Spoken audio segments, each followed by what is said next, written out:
ఓం సాయిరామ్ సమర్థ సద్గురు సాయినాథ్ మహారాజ్ కీ జై. మన సాయి బిడ్డలందరికీ నమస్కారం ఫ్రెండ్స్. ఎలా ఉన్నారండి? ఏం చేస్తున్నారు? అందరూ బాగున్నారు కదూ.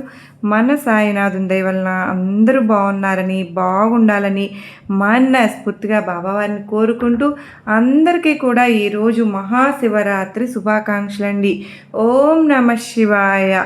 సాయి ఫ్రెండ్స్, ఈ మహాశివరాత్రి రోజున శివయ్య పార్వతీదేవి వివాహం జరిగింది. అందుకే ఈ రోజున శివభక్తులకు ముఖ్యమైన రోజు. శివభక్తులు ఈ రోజు కోసం సంవత్సరం అంతా వేచి చూస్తారు. ఆ మహాశివుని ఆశీర్వాదం పొందడానికి రోజంతా ఉపవాసం ఉంటారు. హిందూ మతంలో మహాశివరాత్రికి ఎంతో ప్రత్యేక ప్రాముఖ్యత ఉంటుంది. ఈ సంవత్సరం మహాశివరాత్రి రోజు ఈ రోజు అంటే గనుక ఈ నెల చతుర్దశి రోజున శివయ్యకు అంకితం చేయబడుతుంది. కనుక మాఘమాసంలో మహాశివరాత్రి రోజున శివయ్యకును పూజించడం ఎంతో ప్రత్యేకం. మంచి ఆరోగ్యంతో ఉన్నవారు రోజంతా తినకుండా ఉపవాసం ఉండవచ్చండి. ఇక వృద్ధులు కానీ పిల్లలు కానీ అనారోగ్య సమస్యలు ఉన్నవారు డాక్టర్ల సలహా మేరకు పాలు, పండ్లు లేదా ఉప్పు కలపని ఆహారాలు తినడం ద్వారా కూడా ఉపవాసాన్ని పాటించవచ్చు. మహాశివరాత్రి రోజున ఉదయాన్నే స్నానం చేసి ఉపవాసం ప్రారంభించాలి. మనం శివపురాణము, లింగాష్టకము మరియు పంచరామ స్తోత్రాలను చదువుకుని శివుని తిరువారం మంత్రాలను జపించడం కూడా ఎంతో మంచిది. అంత మాత్రమే కాదు, శివాయ నమః, ఓం నమః శివాయ అని ఒక్కసారి చెబితే చాలు, వందల సార్లు చెప్పినంత ప్రభావం ఈ రోజున లభిస్తుంది.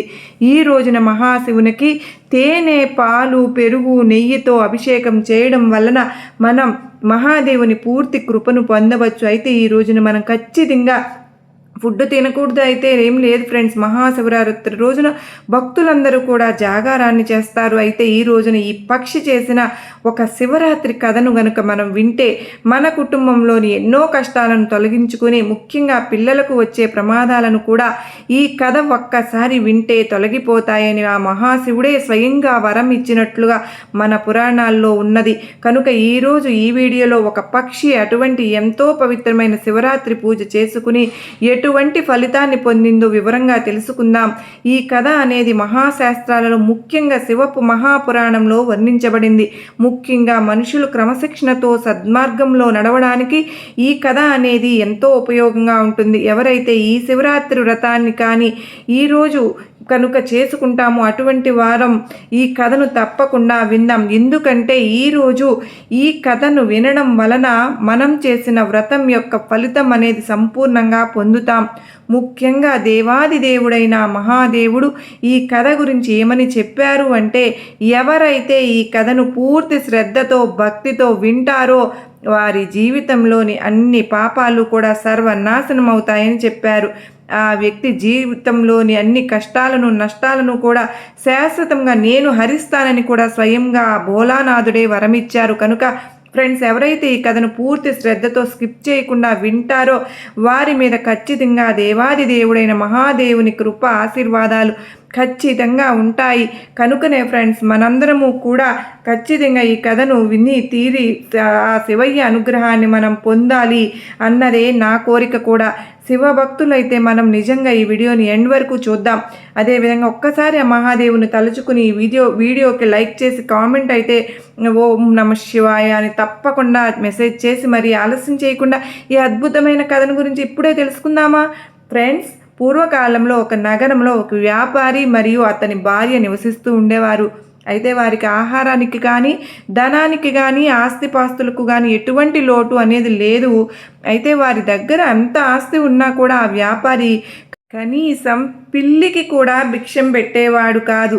ఇటువంటి పుణ్యకార్యాలను ఎటువంటి కూడా దానం చేసేవాడే కాదు. అంటే వారి జీవితంలో కనీసం ఎవరికీ కూడా పచ్చి మంచినీళ్ళు కూడా ఇవ్వలేదు.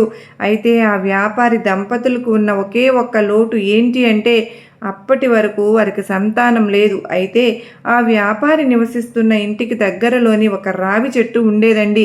అయితే ఆ రావి చెట్టు మీద ఒక పక్షి, అందమైన పక్షి జంట గూడు కట్టుకుని నివసిస్తూ ఉన్నాయి. ఇక ఆ పక్షి జంటకు కూడా 2 చిన్న చిన్న పిల్లలు కూడా ఉన్నాయి. ఇక పగటిపూట పక్షి ఆహారం కోసం నగరంలోనికి వెళుతూ ఉండేది. ఆ తరువాత తను సేకరించిన ఆహారాన్ని తీసుకుని వచ్చి చిన్నగా ఉండే తన పిల్లలకు తినిపిస్తూ ఉండేది. అయితే ఆ పిల్లలు ఆ విధంగా నా పక్షి ఆహారం సేకరించే సమయంలో దగ్గరలో ఉన్న వ్యాపారి ఇంటికి వెళుతూ ఉండేది. అయితే ఆ పక్షి గుడికి దగ్గరలో ఉన్న వ్యాపారి ఇంటిలో మాత్రం ఆ పక్షికి ఎప్పుడు కూడా ఒక బియ్యం గింజ కూడా దొరికేది కాదు. ఇక ఒకరోజు ఆ పక్షి ఏమని ఆలోచిస్తుంది అంటే, ఈ నగరంలోని అతిపెద్ద ఇళ్లల్లో ఈ వ్యాపారి ఇల్లు కూడా ఒకటే కదా, అంతేకాకుండా ఈ ఇల్లు చూస్తుంటే ఇతను చాలా పెద్ద ధనవంతుడు కూడా అనిపిస్తుంది. అయినా కూడా ఈ వ్యక్తి మాత్రం ఎప్పుడు కూడా నాకు ఒక బియ్యపు గింజ కూడా వేయలేదు, కనీసం ఎవరికి దానం చేసినట్లుగా కూడా కనపడలేదు, అదేవిధంగా సహాయం అడిగి వారికి కూడా ఎటువంటి సహాయం కూడా చేయలేదు. కనుక ఇతను చూస్తుంటే చాలా పిసినారులాగా ఉన్నాడే అనుకునేది. అయితే ఒకరోజు ఆ పక్షి ఆ వ్యాపారి ఇంటి దగ్గరకు వెళ్ళి కూర్చుంటుంది. అయితే ఆ సమయంలోనే ఆ వ్యాపారి మరియు అతని భార్య ఏమని మాట్లాడుకుంటూ ఉన్నారు అంటే, ఆ వ్యాపారి భార్య ఆ వ్యాపారితో ఈ విధంగా అంటూ ఉంది, ఏమండి, ఈ పూర్తి నగరంలోని మనమే కదా పెద్ద ధనవంతులం, మనకి ధనానికైతే ఎటువంటి లోటు లేదు, కానీ మనకు పిల్లలు లేరు కదా, మరి ఇంత ధనం ఉన్న మనం ఏం చేసుకుంటాం, వారసులు లేరు కదా అని బాధపడుతూ ఉంటుంది. ఇక వెంటనే వ్యాపారి, ఇందులో మనం చేసేది ఏముంది చెప్పు, మన తలరాతలో సంతాన భాగ్యం రాసి లేదేమో, కనుక మనం ఎప్పటి వరకు అయితే బతికి ఉంటామో అప్పటి వరకు మన దగ్గర ఉన్న ధనం మనదే కదా, కనుక నువ్వు చింతించకు అని చెప్తూ ఉంటాడు. ఇక ఆ తర్వాత ఎవరి తలరాతలో అయితే మన సంపదను తినాలని రాసి పెట్టి ఉందో వారే మన సంపదను కూడా తింటారు. ఈ విధంగా వ్యాపారి తన భార్యకు సర్ది చెబుతూ ఉంటాడు. అయితే అక్కడే తలుపు బయట కూర్చుని ఉన్న ఆ పక్షి వ్యాపారి మాటలు మొత్తము వింటుంది. ఇక ఆ రోజు నుండి ఆ పక్షి ప్రతిరోజు కూడా వ్యాపారి ఇంటి బయట కూర్చుని వారు ఏమి మాట్లాడుకుంటూ ఉంటారో జాగ్రత్తగా వింటూ ఉంటుంది. అయితే ఆ పక్షి చాలా మంచి స్వభావం, కానీ ఆ పక్షి ప్రతిరోజు కూడా వ్యాపారి ఇంటికి రావడం ఆ వ్యాపారి భార్య గమనిస్తుంది. ఇక ప్రతిరోజు వస్తున్న ఆ పక్షిని చూసి వ్యాపారి భార్యకు కూడా చాలా ముచ్చటగా అనిపించుతుంది. భార్యకు కూడా చాలా, ఇక ఆ పక్షి కూడా ఆ వ్యాపారి భార్య కొద్ది కొద్దిగా తన భర్తకు తెలియకుండా గింజలను దాచి ఆ గింజలను ఆ పక్షికి ఆహారంగా వేస్తూ ఉండేది.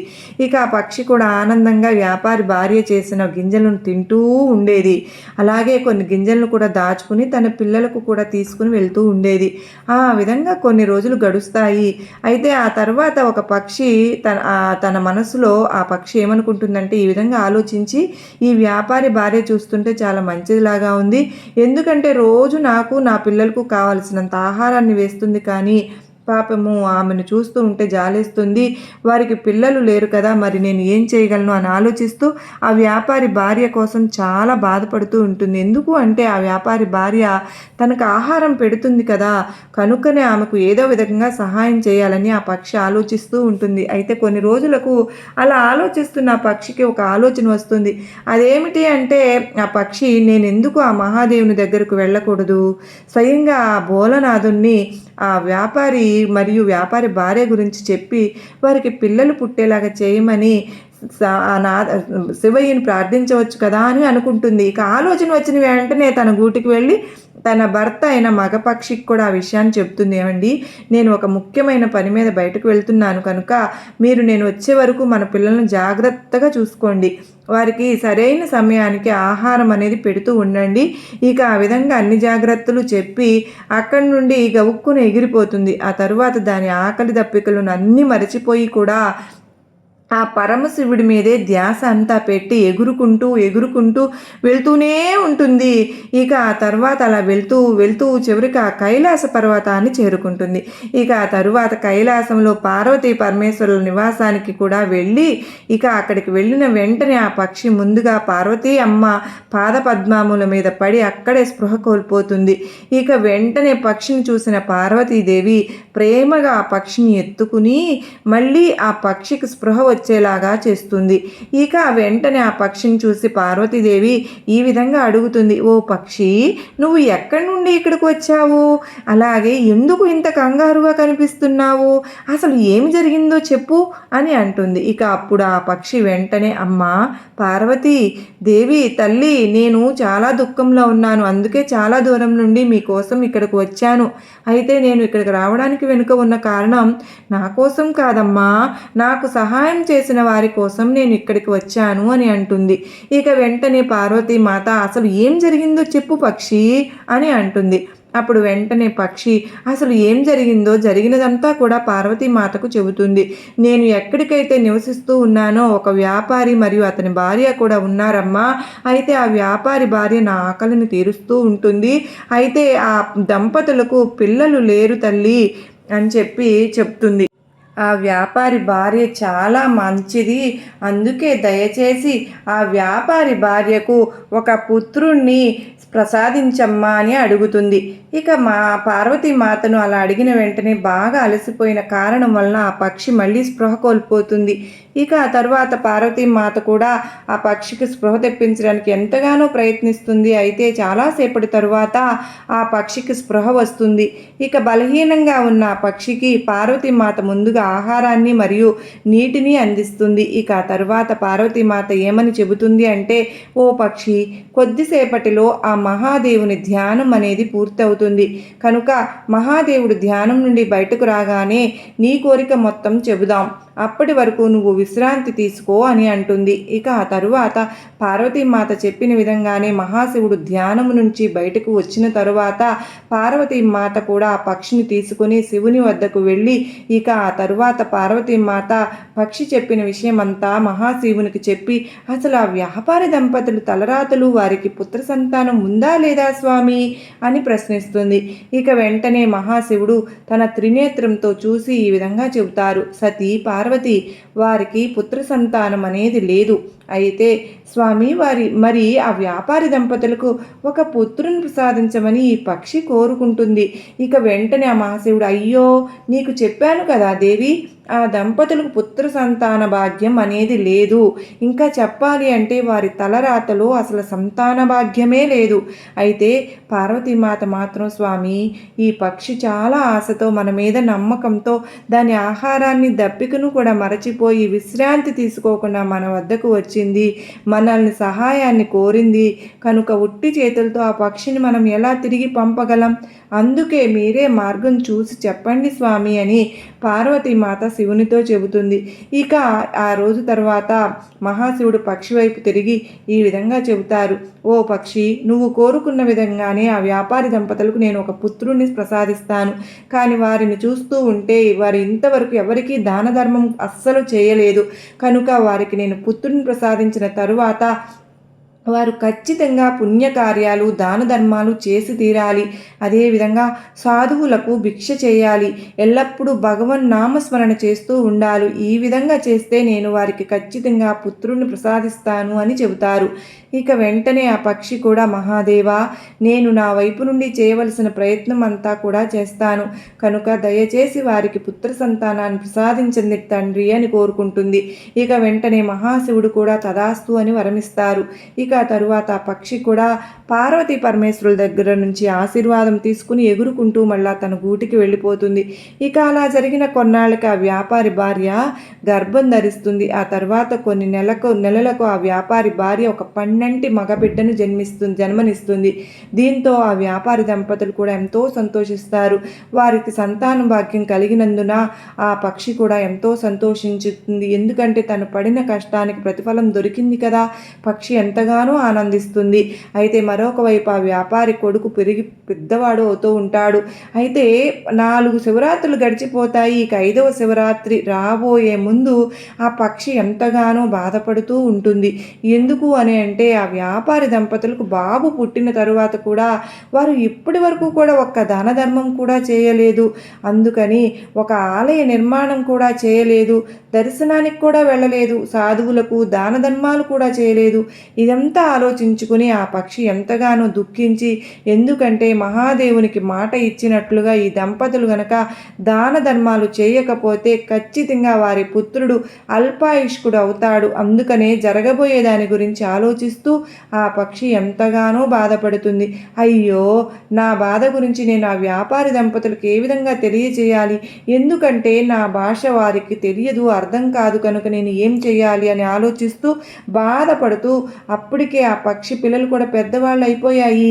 ఇక ఆ పక్షి తన పిల్లలను చూసి ఈ విధంగా అంటుంది, పిల్లలు, నేను ఒక ముఖ్యమైన పని మీద బయటకు వెళ్తూ ఉన్నాను, కనుక మీరు వచ్చే వరకు జాగ్రత్తగా ఉండండి అని చెప్పి మళ్ళీ ఎగురుకుంటూ కైలాసగిరికి వెళుతుంది.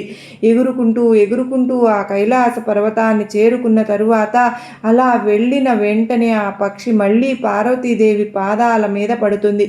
ఇక వెంటనే పార్వతీమాత ఆ పక్షిని తన చేతుల్లోనికి తీసుకుని, ఓ పక్షి, నువ్వు కోరుకున్నది నెరవేరింది కదూ, ఆ వ్యాపారి దంపతులకు పుత్ర సంతానం కలిగింది కదూ, మళ్ళీ ఎందుకు వచ్చావు అని ప్రశ్నిస్తుంది.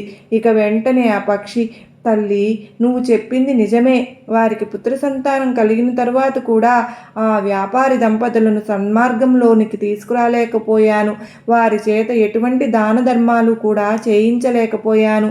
ఇంకా చెప్పాలి అంటే ఆ భార్యాభర్తలు ఇదివరకు ఎలా ఉన్నారో ఇప్పుడు కూడా అదే విధంగా ఉన్నారు. ఇక పక్షి చెప్పినదంతా పార్వతీ పరమేశ్వరులు విని వెంటనే ఆ పరమేశ్వరుడు ఈ విధంగా అంటారు, ఓ పక్షి, వ్యాపారి దంపతులు కనుక ఈ విధంగా ఉంటే వారికి పుట్టిన పుత్రుడు అల్పాయుష్యుడు అవుతాడు. ఇక మహాదేవుని మాటలు విన్న ఆ పక్షి పరమేశ్వరుడి పాదాల మీద పడి తన తలను నేలకేసి కొట్టుకుని ఇక వెంటనే పార్వతీదేవి ఆ పక్షిని ఎత్తుకుని, ఓ పక్షి, ఎందుకు ఇలా చేస్తున్నావు? ఆ వ్యాపారి దంపతుల కోసం నీ ప్రాణాలను ఎందుకు అర్పిస్తున్నావు?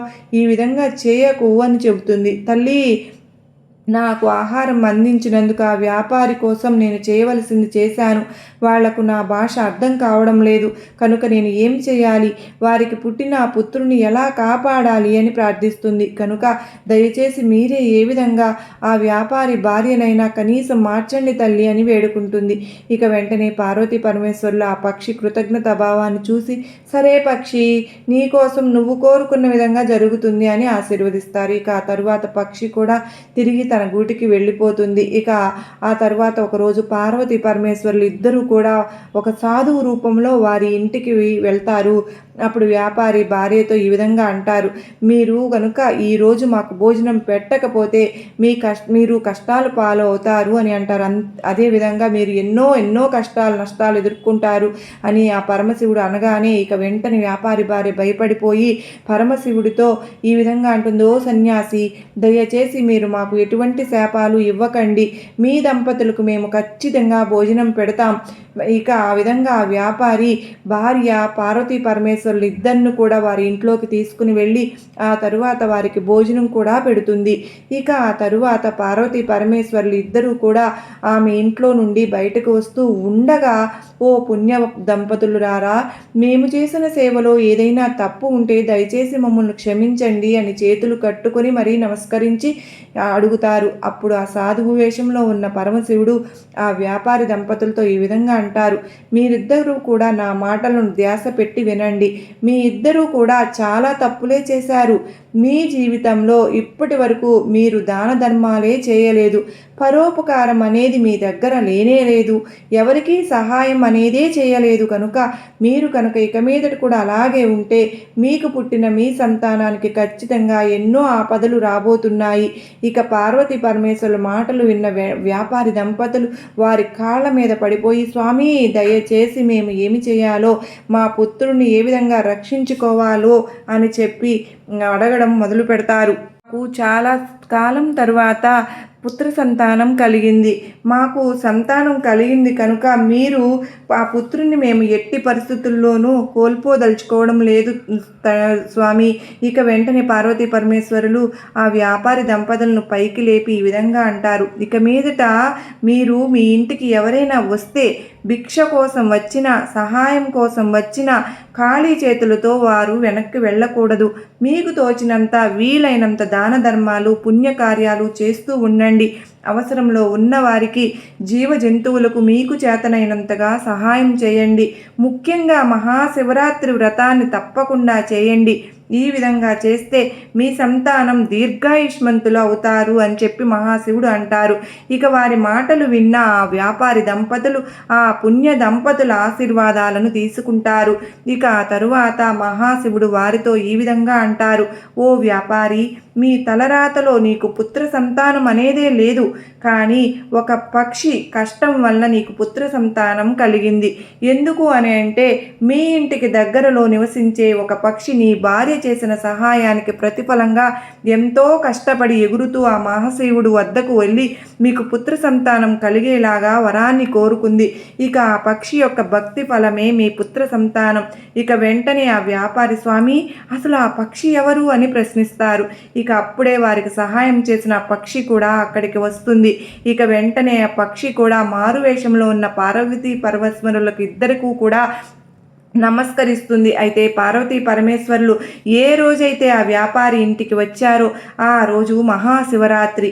ఇక ఆ తరువాత వ్యాపారి దంపతులకు వారు చేసిన తప్పులు ఏమిటో అర్థమయ్యాయి. కనుక ఆ మహాశివుడు కూడా వ్యాపారి దంపతులకు వారి నిజరూప దర్శనాన్ని ఇస్తారు.